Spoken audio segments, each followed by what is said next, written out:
Hello everyone, welcome back another video. तो इस video में हम डिस्कस करने वाले हैं डी मॉर्गन्स एंड वर्टरन टेस्ट। तो ये इस दो यूनिट है आपके इस यूनिट में सिर्फ ओनली 3 टेस्ट बाकी हैं, जिसमें से एक टेस्ट भी discuss in this video and other test भी डिस्कस विल द जो भी आपकी फर्दर वीडियो आएंगे उसमें हम डिस्कस कर लेंगे, ठीक है। तो 3 टेस्ट 3 वीडियो आपकी यूनिट फिनिश हो जाएगी। उसके बाद जो भी क्वेश्चन होंगे वो क्वेश्चन सीरीज में मैं डिस्कस करवा ही रहा हूँ। जितने भी इंपॉर्टेंट क्वेश्चन होंगे वो हम सारे डिस्कस कर लेंगे, ठीक। और अगर आप और भी प्रैक्टिस करना चाहते हैं, ठीक है, तो आप एन भट्टाचार्य की बुक से कर सकते हैं। बुक एन भट्टाचार्य की चांसेस रहता आने का, ठीक है, अगर करना चाहें तो। नहीं तो पीवाईक्यू करोगे, आपको आइडिया हो जाएगा, आप क्वेश्चन कर ले जाओगे। वैसे तो पीवाईक्यू रिपीट होगा तो पीवाईक्यू से हो जाएगा, नहीं तो अगर नहीं तो फिर उसी टाइप का रहता है, ठीक। और यही इसमें आपको ये करना है। अब और जो एक कमेंट आया था उसके बारे में डिस्कस कर लेता हूँ, ठीक। तो उस कमेंट में यही पूछा गया था कि रेशियो टेस्ट, उनके कोई प्रोफेसर हैं, उन्होंने रेशियो टेस्ट को, यानी आपका रेशियो जब आप लेते हो UN/UN+1 का जो भी टर्म है उनका रेशियो लोगे तो 1 वाले केस में वो टेस्ट फेल नहीं होता है। उन्होंने ये बताया, उनका ये डाउट था, ठीक है। तो देखो ये डाउट सिंपल सा है। अगर आपको देखो स्टेटमेंट लिखना है उसका जो भी आपकी रेशियो टेस्ट का स्टेटमेंट लिखना हो, आप उसमें लिख सकते हो कि ग्रेटर देन 1 के लिए कन्वर्जेंट होगा, लेस देन इक्वल टू के लिए डाइवर्जेंट होगा। ये हम लिख सकते हैं, कोई दिक्कत वाली बात नहीं, क्योंकि लेस देन इक्वल टू 1 पर भी डाइवर्जेंट होगा, क्योंकि उसमें भी हम बता नहीं पा रहे हैं सीरीज कन्वर्जेंट डाइवर्जेंट, तो हम उसमें डाइवर्जेंट में बात कर सकते हैं, ठीक। बट अगर मान लो एक चीज़ सोचो, अगर मान लो टेस्ट ही फेल नहीं हो रहा, आप कह रहे हो कि रेशियो टेस्ट फेल नहीं हो रहा है, अगर रेशियो टेस्ट फेल नहीं होगा तो फिर अदर टेस्ट कैसे अप्लाई होंगे? सारी क्वेश्चन फिर रेशियो टेस्ट से हो जाएंगे। सीरीज अगर हम किस एवरी सीरीज को अगर हम बता पा रहे हैं कि कन्वर्जेंट है डाइवर्जेंट है रेशियो टेस्ट से, रेशियो टेस्ट फेल वाली कोई कंडीशन है नहीं, तो फिर हमको अदर टेस्ट की क्यों आवश्यकता होगी, ठीक है। तो जो आपका UN देखो स्टेटमेंट में लिख सकते हैं, पर लेकिन UN/UN+1 वाला केस टेस्ट फेल का होता है। टेस्ट फेल का मतलब रेशियो टेस्ट फेल का होता है। तो सर ने बोला होगा कि टेस्ट फेल नहीं होता है इस केस में, तो देखो टेस्ट फेल नहीं होता है, ये उनकी एकदम राइट है। क्योंकि आपका रेशियो टेस्ट जब आप अप्लाई करो तो रेशियो टेस्ट फेल है, टेस्ट फेल नहीं है। टेस्ट फेल कैसे हो जाएगा? आपके पास बहुत सारे और टेस्ट है, तो उनको भी अप्लाई करके आप सीरीज को कन्वर्जेंट डाइवर्जेंट चेक कर सकते हो, ठीक है। तो हम रेशियो टेस्ट फेल होता है UN/UN+1 में, पर लेकिन टेस्ट फेल नहीं होता है, ये आप समझ लेना ध्यान से, ठीक है। तो ये आप शायद को आपको कन्फ्यूजन हुआ होगा, उन्होंने टेस्ट फेल बोला होगा, आपने रेशियो टेस्ट समझ लिया होगा। तो रेशियो टेस्ट फेल नहीं होगा तो फिर अदर टेस्ट क्यों फिर अप्लाई करेंगे, ये भी आप समझ सकते हैं, ठीक। तो आई होप आपको क्लियर होगा। और भी डाउट है आप कमेंट कर देना, ठीक। अब चलते हैं हम डी मॉर्गन और वर्टलन टेस्ट पर। तो इसका देखो थ्योरम का स्टेटमेंट 2 टाइप से लिख दिया, आपको जो भी अच्छा लगे वो स्टेटमेंट आप जितने भी अब तक मैंने टेस्ट कराए हैं सब में आप अप्लाई कर सकते हो। मैंने इस टाइप का आपको स्टेटमेंट लिखवाया है, ईजी पड़े आपको, इसलिए आप ऐसा लिखना चाहो ये भी लिख सकते हो सब में, ठीक है, कोई दिक्कत वाली बात नहीं है, आप दोनों पढ़ सकते हो। सिंपल सी बात है, जो इंपॉर्टेंट है वो मैं पढ़ दे रहा हूँ, और आप जो भी बचा है इसमें वो आप खुद ले लेना, पढ़ लेना, ठीक है। तो देखो इसमें क्या है आपका कि डाइवर्जेंट और कन्वर्जेंट हो गया आपकी सीरीज कैसे, log n UN/UN+1 और देखो ध्यान से समझना, n का मल्टीप्लाई है UN/UN+1 में, ये इतना दिख रहा होगा। फिर इसमें से भी -1 मल्टीप्लाई करो, उसमें log n का मल्टीप्लाई करोगे, अगर वो ग्रेटर देन 1 है तो कन्वर्जेंट और लेस देन 1 है तो डाइवर्जेंट। सब में ये रहा है, बस कॉची रूट टेस्ट को छोड़ के। कॉची रूट टेस्ट में उल्टा रहता है, लेस देन 1 पर कन्वर्जेंट होता है, ये आपको पता होगा, ठीक है, ये डिफरेंस रहता है। तो अब देखो इसका प्रूफ चलते हैं। तो इसका जो प्रूफ है वो आपका higher ratio test, Raabe's test, higher ratio test को रेविस टेस्ट बोलते हैं ना, वो टेस्ट सब जिस टाइप से हुए हैं उसी टाइप से इसमें भी होने वाला है। होने का मतलब आपका कंपैरिजन टेस्ट और कंपैरिजन रेशियो टेस्ट यूज होने वाला है। अब आपको देखो इतना कुछ जानना नहीं comparison test comparison ratio test में, ठीक है। आप अगर स्टार्टिंग यहीं से कर रहे वीडियो की तो आप उसको जरूर देख के आना, कंपैरिजन और कंपैरिजन रेशियो टेस्ट का स्टेटमेंट बस देख के आ जाना, यहाँ पर आपको क्लियर रहेगा, ठीक है। और अगर वैसे भी क्लियर हो सकता है तो आप चेक कर लेना यहाँ पर, ठीक। तो अब देखो ध्यान से इसका प्रूफ हम स्टार्ट करते हैं। तो इसका प्रूफ है, तो देखो इसमें 2 केस रहेंगे आपका, पहले कन्वर्जेंट का रहेगा, डाइवर्जेंट का रहेगा। तो पहला केस 1 से हम स्टार्ट करते हैं, ठीक है। तो केस नंबर 1 में लेट मेरे पास कोई सीरीज है UN, ये मालूम है, let UN 1 to infinite be an infinite series of positive term, be an infinite series of positive term, ठीक है, such that limit n tend to infinite log n UN/UN+1 -1 -1 equal to L, इसको मैं L के equal मान ले रहा हूँ, ठीक है। एल इज कोई नंबर है, मान लो एल, हमने मान लिया इसके इक्वल। ठीक, आई होप आपको प्रॉब्लम नहीं हुई। अब देखो ध्यान से, अब हम एक नंबर कंसीडर करते हैं। ये चीज़ें मैंने रेशियो टेस्ट है उसमें हमने सब डिस्कस किया, सेम उसी टाइप से है, बस देखो क्या डिफरेंस रहेगा वो मैं आपको बता दूंगा। ठीक है, तो we take a number P such that, we take a number P such that, हम कोई नंबर पी मानते हैं। अब आपको कोई पी क्यों माना है, पी हम कंपेरिजन टेस्ट से मानते हैं। कंपेरिजन टेस्ट में आपको पता चल जाएगा कि पी क्यों माना जाता है। ठीक है, तो अब आपको पी यहाँ मैं डिस्कस करूँगा, तो फिर जो हम प्रूव करना चाह रहे हैं उससे आपका थोड़ा सा उससे फोकस हट जाएगा। ठीक है, तो ये आप कंपेरिजन टेस्ट देखना अच्छे से। तो we take a number P such that, P को हम इस प्रकार से मानते हैं कि जो पी है वो आपका लेस, जो एल से तो जो है पी छोटा होगा और एक से बड़ा होगा, इस टाइप से माना जाता है। इस टाइप से इसलिए माना जाता है, जब आप पी टेस्ट देखोगे तो पी टेस्ट में कंडीशन होती है, जब जैसे मान लो कोई आपने यू एन टर्म को या बी एन टर्म कुछ भी टर्म मान लो आपने, सीरीज का एन टर्म अगर मान लो आपने 1/n की पावर पी लिया। ठीक है, तो अगर पी जो वो आपका ग्रेटर देन 1 है तो कन्वर्जेंट वाला केस होता है, अगर लेस देन 1 है तो डाइवर्जेंट वाला केस होता है। तो जो केस 1 ले रहा हूँ मैं कन्वर्जेंट वाला ही तो ले रहा हूँ, ग्रेटर देन 1 वाला, तो इसलिए मुझको पी को 1 से ग्रेटर देन रखना पड़ेगा कन्वर्जेंट के लिए अकॉर्डिंग टू पी टेस्ट। और लेस देन 1 करेंगे तो हम वो सेकंड केस में करेंगे। ठीक है, तो ये पी टेस्ट का खेल है, ये पी टेस्ट भी हमने डिस्कस किया है। तो then the series summation of B N, अब ध्यान से समझना, ये जो बी एन माना ना, जब मैंने आपको रेशियो टेस्ट और वो हाइगर रेशियो टेस्ट और लॉगरिथम, जो हाइगर रेशियो टेस्ट और हाइगर लॉगरिथम टेस्ट, जब मैंने वो लॉगरिथम टेस्ट जो मैंने आपको करवाया था, मैंने बी एन को 1/n की पावर कंसीडर किया था, 1/n की पावर पी कंसीडर किया था। पर लेकिन यहाँ पर बस इतना ही डिफरेंस है, बस सेम प्रोसीजर उसी टाइप से रहेगा, सेम तो नहीं रहेगा, अब ये बी एन कुछ मानेंगे पर लेकिन जैसे करते हैं उसी टाइप से रहेगा, जो भी यहाँ पर यूज होता है बाइनोमियल एक्सपेंशन वो सारी चीज़ें।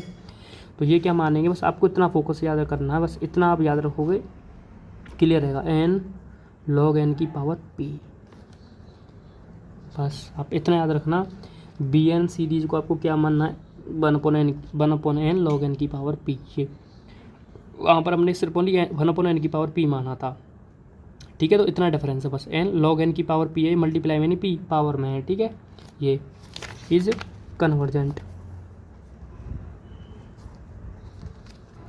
तो ये कन्वर्जेंट होगा। ये अब आपको भी ये मैं कैसे लिख रहा हूँ, ये मैं आपका कंपेरिजन टेस्ट जो मैंने आपसे बताया ना, तो कंपेरिजन टेस्ट आप तो कंपेरिजन टेस्ट में ये होता है कि आप बी एन को कुछ कंसीडर करो। जब आप बी एन को कुछ कंसीडर करोगे, क्योंकि कंपेरिजन टेस्ट में कंपेरिजन अगर आपको करना है तो दो चीज़ों का आप कंपेरिजन करोगे, मान लो 2 पर्सन के बीच में कंपेरिजन कर रहे हो या 2 बुक के बीच में कंपेरिजन कर रहे हो, दो तो मिनिमम होना जरूरी है, 2 से 3 भी हो सकते हैं, 3 के भी कंपेरिजन हो सकता है, पर लेकिन मिनिमम 2 होना जरूरी है। तो ऐसे ही अगर कंपेरिजन टेस्ट है तो आप समझ लो कि 2 सीरीज होती हैं, एक डी एन होती है जिसको हम कंसीडर करते हैं, फिर हम यू एन को, आपका यू एन को मैं कन्वर्जेंट तब कहूँगा, ऐसे मान लो बी एन को मैंने कंसीडर किया और ये कन्वर्जेंट है, कन्वर्जेंट क्योंकि पी इज ग्रेटर देन 1 है from P test.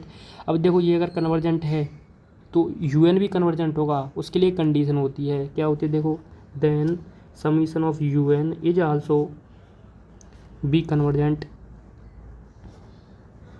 If U N plus 1/un, ठीक है, ये लेस देन होगा आपका बी एन प्लस 1/bn से। तो ये कंडीशन होती है आपकी, ठीक, तो ये कंडीशन होती है आपकी कंपेरिजन टेस्ट में।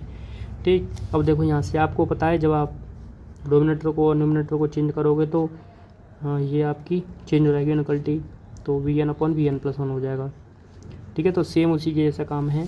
तो यहाँ से देखो बी एन सीरीज का हमको वैल्यू दी है, इसको मान लो क्वेश्चन नंबर 2 लिख दो, पुटिंग वी एन की वैल्यू दी है ना, क्या है 1/n log n की पावर p। ठीक है, तो बी गेट बी एन की वैल्यू रख दो। तो कन्फ्यूजन मत रहना, ये जो आपकी जो समीशन का मतलब होता है कि सीरीज़ के पूरे इनफाइनाइट सीरीज़ का मान लो दिया, पर लेकिन हम बी एन टर्म की बात कर रहे हैं, तो एन टर्म की बात कर रहे हैं, तो एन टर्म का सीरीज़ की हमने लिया है, बस कंसीडर किया है। ठीक, तो Bn/Bn+1 रखो वैल्यू, Bn की कितनी है 1/n log n की पावर p, n+1 की ये n टर्म का वैल्यू है, अगर n+1 की करोगे तो n की जगह पर n+1 हो जाएगा, बस n+1 हो गया, ये आपका log n+1 की पावर p हो जाएगी। ठीक है, ये ऊपर हो जाएगा मल्टीप्लाई होके ये ऐसे, तो n plus one log n plus one की पावर p हो जाएगा, नीचे आ जाएगा आपका n log n की पावर p। ठीक है, आई होप आपको यहाँ तक कोई दिक्कत नहीं है ना। अब देखो ध्यान से, नेक्स्ट n को इसके साथ n को ले लो, ये n इसको अलग ले लो, तो n plus one upon n कर लो इसको। ठीक है, अब इसको सॉल्व करते हैं। ये आपका है log, इसमें से n कॉमन लो, तो n कॉमन लोगे तो n बाहर निकल जाएगा, यहाँ आएगा वन प्लस इसको क्या हो जाएगा 1/n हो जाएगा ना। ध्यान से समझते चलना, ठीक है। p की पावर पूरे के ऊपर है, ये पूरे log इसके ऊपर, ठीक, और log n की पावर p। तो n कॉमन ले लिया तो 1 + 1/n बन गया ये। ठीक है, n का इन्वर्ट करोगे 1 में करोगे तो 1/n, ये आ गया सॉल्व होने के बाद ये। ठीक है, नीचे है आपका log, नहीं देखा, log n की पावर p। ओके, अब ध्यान से देखो, ये क्या है log a into B, log a into B को मैं log a प्लस log भी लिख सकता हूँ, आपको होगा यस, तो log a plus log b। कोई दिक्कत नहीं ना यहाँ तक आपको, ठीक। अब देखो ध्यान से, यहाँ ले लेते हैं, देखो ये चली रहा है साइड में। ठीक है, देखो ये इक्वल टू लगा दिया मैंने, ये इनक्वलिटी चल रही है आपकी, ये un/un प्लस वन है ना, इधर un/un प्लस वन ही तो है, ये un प्लस वन यही तो चलेगा इधर, तो ये इनक्वलिटी मैंने गलत इक्वल टू कर दिया है, तो un/un प्लस वन की वैल्यू है ये। ठीक है, un/un प्लस वन ये। अब देखो ध्यान से, 1 + 1/n log n कॉमन ले लो। ठीक है, नहीं कॉमन मत लो, अभी कॉमन मत निकालना, दिक्कत हो जाएगी। log n प्लस, ठीक, log n, देखो log n प्लस, अब देखो log 1 + n का आपने वो देखा होगा एक्सपेंशन क्या होता है, ये तो बार बार हमने यूज किया है, यहाँ एक बार लिख भी देता हूँ आज। चलो, log 1/n का एक्सपेंशन होगा आपका ये 1/n minus 1/2n² plus 1/3n³ इस टाइप से चलता जाता है। ठीक है, माइनस आएगा यहाँ इस टाइप से 1/4n³ हो जाएगा, 4n की पावर 4 हो जाएगा, तो ये log का एक्सपेंशन होता है आपका। तो ये एक्सपेंशन यहाँ कर दो, log 1 x के ऊपर क्या है 1/n का ही लिख दिया क्या मैंने, हाँ, तो log 1 + x का होता है x - x² प्लस x³ इस टाइप से रहता है। ठीक है, ये ठीक, तो ये एक्सपेंशन इस टाइप से रहता है आपका। तो ध्यान से देखो, लिख दो ये 1/n माइनस 1/2n², ये रहेगा प्लस 1/3n³ माइनस इस टाइप से चलता है, पावर में n है, p है सॉरी। ठीक है, ये यहाँ तक आ गया। अब देखो ध्यान से, 1 + 1/n, अब देखो यहाँ से आप log n कॉमन ले लो बाहर, तो log n कॉमन लोगे बाहर, पावर भी साथ में कॉमन आएगी। ठीक है, यहाँ बचेगा 1 प्लस, सब में log n चला जाएगा नीचे, क्योंकि कॉमन लेने का मतलब डिवाइड होता है, माइनस 1/2n² log n। अब देखो मैं 3n को नहीं ले रहा हूँ साथ में, इसको लेके चल रहे हैं बस। ठीक है, इतने टर्म को लेके चल रहे हैं। नीचे आपका क्या है, देखो ध्यान से, देखो अब नीचे क्या है आपका log n की पावर p। ठीक है, अब देखो ध्यान से, इससे ये कैंसिल, क्या बचा, ये 1 + 1/n बचा, यहाँ क्या बचा आपका 1 + n log n की power n log n minus 2n² log n की पावर ... p, ये आ गया।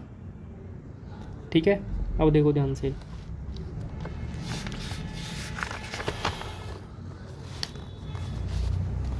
और देखो यहाँ से अब क्या करते हैं, अब करेंगे यहाँ से हम बायनोमियल एक्सपेंशन। तो बायनोमियल एक्सपेंशन क्या होता है, ध्यान से समझ लो। जैसे अगर मान लो आपको कोई सीरीज है 1 + x की पावर n है, मान लो इसका अगर बायनोमियल एक्सपेंशन आपको करना है तो इसका कैसे होगा, देखो 1 प्लस, ध्यान समझना, ठीक है, 1 + nx प्लस, ध्यान समझना, जो नेक्स्ट टर्म जो रहेगा वो क्या आएगा। ठीक है, तो जो नेक्स्ट टर्म का जो एक्सपेंशन होगा वो होगा n(n-1)/2 ठीक है, तो ये एक्सपेंशन रहता है आपका बायनोमियल एक्सपेंशन। ठीक, तो आपको क्लियर होगा ना, पहला 1 + nx पावर में जो है ना उसके साथ मल्टीपल, फिर n(n-1)/2 फिर n(n-1)/2 इस टाइप से चलता रहता है ये। तो सेम इसी टाइप का कर दो यहाँ पर एक्सपेंशन। देखो 1 प्लस p का मल्टीप्लाई पहले p/n log n माइनस फिर p - 1/2 2 फैक्टोरियल, ठीक है, ये आएगा 2 फैक्टोरियल और क्या रहेगा फिर 2n² log n, ठीक है। आई होप आपको कोई दिक्कत नहीं, यहाँ तक नहीं रहेगी, ठीक। देखो ध्यान से, इसका अंदर मल्टीप्लाई कर दो तो 1 + 1/n, इसका मल्टीप्लाई होगा पहले टर्म के साथ ये आएगा, फिर इसके साथ मल्टीप्लाई होगा प्लस 1 + 1/n, ये आ जाएगा p/n log n, ठीक है। और हम फिर टर्म नहीं ले रहे हैं, उसको भी हम स्किप कर देते हैं, ठीक है। इतने से हमारा काम हो जाएगा, ठीक, क्योंकि जितने टर्म हमको ज़रूरत है उतने हम टर्म ले लेंगे तो उतना अच्छा है, ठीक। अब देखो ध्यान से, यहाँ से 1 + 1/n प्लस p का तरह मल्टीप्लाई कर दो तो p/n log n minus plus p/n का n से मल्टीप्लाई n² log n आ जाएगा, फिर ये सीरीज चलती रहेगी, ठीक है। ये अब देखो यहाँ किधर था, un/un+1 था, ठीक। 1 दिख रहा है, 1 को इधर ले आओ, un/un+1 -1 हो जाएगा, ठीक है, ठीक, ठीक। अब देखो यहाँ क्या बचा, 1/n plus p/n log n बचा प्लस p/n² log n बचा, ठीक है। इस टाइप से सीरीज चलती रहेगी। अब देखो ध्यान से, n दिख रहा है सबके नीचे, n ले आओ, n un/un सब चीज़ आपको दिखती चली जाएगी, ठीक है। 1 + p/n log n plus p/n² log n बच गया ये, इस टाइप से, ठीक। अब देखो 1 है, 1 को इधर ले आओ तो n un/un +1 -1, ये 1 को भी इधर ले आओ, बना गया इधर, ठीक है, greater than p/n log n plus p/n² log n, ये बचा है ना। अब देखो log n बचा, log n को भी इधर मल्टीप्लाई में ले आओ, ठीक। देखो अब, ठीक, तो हम नेक्स्ट पेज ले लेते हैं आपका,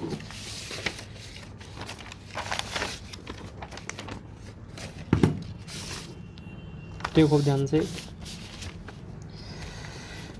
यहाँ से क्या log n ले आओ तो log n हो जाएगा आपका n un/un+1 -1 ये ग्रेटर देन इसी p से p प्लस p/, ये log डॉट चलेगा n log n।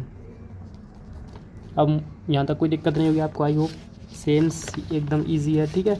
अब देखो ध्यान से, यहाँ से क्या करो, लिमिट ले लो, तो taking limit on both side, तो लिमिट लोगे अब, limit n tend to infinite log n, ये बचेगा n un/un+1 -1 ये ग्रेटर देन हो जाएगा। देखो p के साथ लिमिट रखोगे, रख नहीं पाओगे क्योंकि p पर थोड़ी लिमिट अप्लाई कर दोगे, अब p प्लस यहाँ लिमिट रखोगे तो n इन्फिनिटी हो जाएगा, इन्फिनिटी का मतलब 1/∞ 0 हो जाएगा, ये तो ये 0 हो जाएंगे सारे टर्म, ये जितने भी टर्म आएंगे वो सब 0 हो जाएंगे, ठीक है। यहाँ से बचेगा क्या p, तो ये जो ओवरऑल जो सोल्व होने का आएगा limit n tend to infinite log n un/un+1 -1 is greater than p, ये हमको देख लो प्रूव करना था, क्योंकि हम जानते हैं p को मैंने ग्रेटर देन 1 लिया था, तो p की वैल्यू रख दो आप, वैल्यू रखोगे यहाँ पर तो ये ग्रेटर देन 1 ही हो जाएगा।